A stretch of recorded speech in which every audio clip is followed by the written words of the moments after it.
عند العمل داخل العرض فإننا نتعامل مع العديد من العناصر والأشكال، وقد نحتاج إلى تجميع بعض هذه العناصر معا للتعامل معها كعنصر واحد. فمثلا الشكل الذي نراه مكون من 3 عناصر، وبالضغط مع السحب على أحد هذه العناصر نلاحظ أنه يتحرك منفردا ولا يتم تحريك باقي العناصر، وذلك لأن كل عنصر منفصل عن الآخر.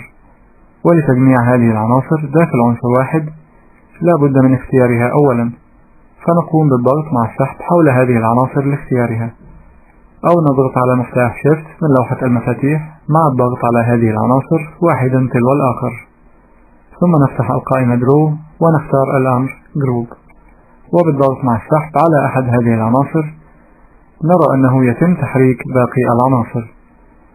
وعند تطبيق أي أمر على أحد هذه العناصر فإنه يتم تطبيقه على جميع عناصر المجموعة. فإذا قمنا بالضغط مع السحب لأحد نقاط التحكم في الأبعاد الموجودة حول العنصر إلى الداخل أو إلى الخارج نلاحظ أنه يتم تكبير وتصغير المجموعة بأكملها. أما إذا أردنا تغيير أبعاد أحد هذه العناصر المشتركة في المجموعة فلا بد أولا من فك هذه المجموعة وتغيير أبعاد العنصر ثم إعادة عمل المجموعة مرة أخرى. ولفك هذه المجموعة نفتح القائمة Draw ثم نختار الأمر Ungroup، وكما نرى الآن أنه يمكننا تغيير أبعاد العناصر بشكل منفرد. ولتجميع العناصر مرة أخرى نقوم باختيارها ثم نختار الأمر Group من القائمة Draw.